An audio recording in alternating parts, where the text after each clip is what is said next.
Car पिछले 2 दिनों से इस बात की चर्चा हो रही है कि कोरोना वायरस के वैक्सीन का मानव के ऊपर ट्रायल को स्वीकृति प्रदान कर दी गई है। आज हम इसी पे चर्चा करेंगे कि वैक्सीन निर्माण को लेकर कंपनियां अधिक उतावलेपन दिखा रही है या फिर कहा जा रहा है एक असंभव कार्य अपनी सफलता की तरफ आगे बढ़ रही है।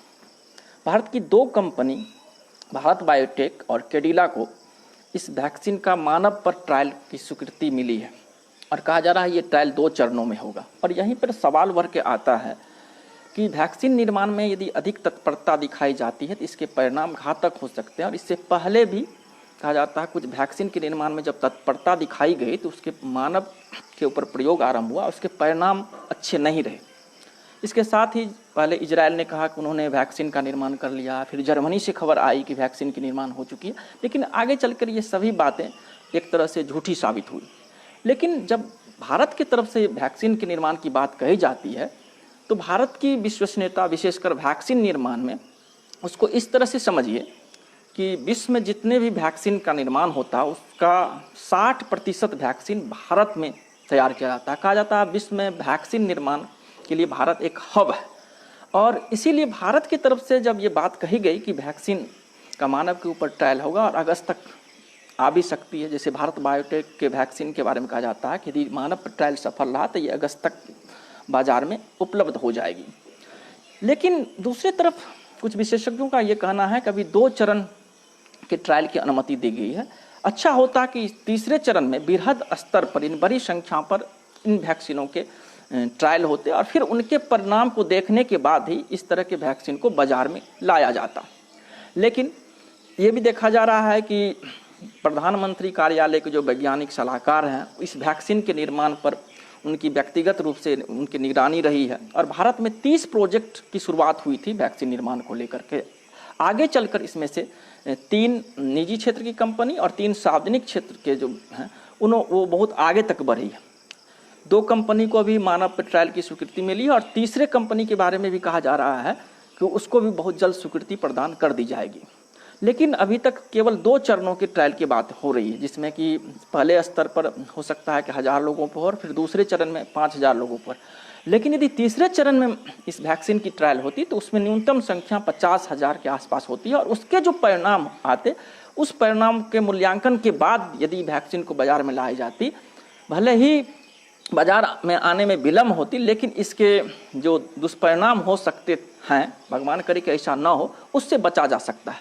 क्योंकि इससे पहले जब वैक्सीन निर्माता कंपनियों ने वैक्सीन के निर्माण में बहुत अधिक तत्परता दिखाई, तेज़ी दिखाई और जब वो वैक्सीन का प्रयोग हुआ तो उसके परिणाम जो हैं खतरनाक सिद्ध हुए थे।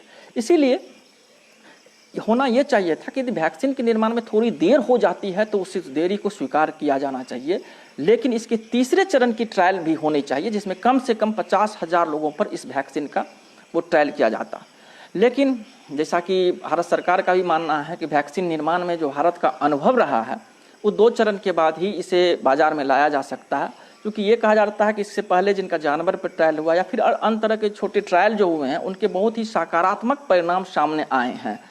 इसीलिए 2 चरण के बाद ही इस वैक्सीन को बाजार में लाई जा सकती है, जिसमें भारत बायोटेक की जो वैक्सीन है उसके बारे में कहा जाता है कि यदि उनका 2 चरण वाला ट्रायल सफल होता है तो 15 अगस्त को आ जाएगी। और एक वैक्सीन ने अपने डेट की घोषणा नहीं की है, लेकिन उनका भी कहना है कि मेरा जो पहले क्लिनिकल ट्रायल था वो काफ़ी सफल रही है और यदि 2 चरण के ट्रायल सफल होते हैं तो बहुत जल्द हम भी भारत में बाजार में इस वैक्सीन को ले आएंगे।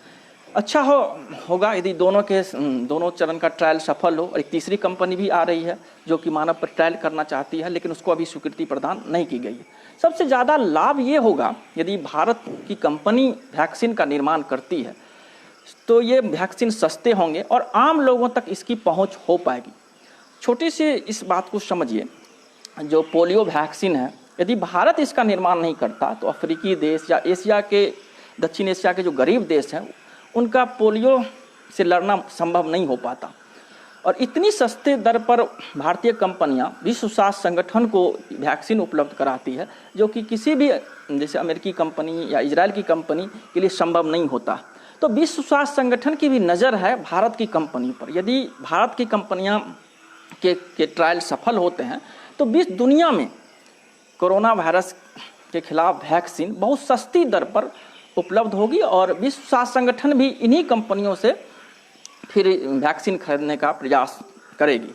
इससे पहले भी पोलियो की वैक्सीन भी विश्व स्वास्थ्य संगठन भारतीय कंपनी से ही खरीद रही है। हमने पहले ही कहा कि वैक्सीन निर्माण में भारत हब है और इस हब का लाभ भारतीयों को भी मिलेगा और इसकी सफलता के बाद भारत जिस तरह से पूरी दुनिया में भी कोरोना वायरस फैले हुई और दुनिया से संघर्ष कर रही है, इससे भारत के मान सम्मान में भी वृद्धि होगी। इसके साथ साथ जो आर्थिक लाभ होने वाले हैं वो तो होंगे। जैसे ही इस वैक्सीन को मानव ट्रायल की स्वीकृति मिली है, दोनों कंपनियों के शेयर के मूल्य में काफ़ी वृद्धि हुई। स्वाभाविक है कि भारत में भी लगातार कोरोना वायरस संक्रमित मरीजों की संख्या बढ़ती जा रही है। कुछ लोगों का कहना है कि अभी तो पीक समय आया भी नहीं, हो सकता है कि अगस्त में पीक समय है।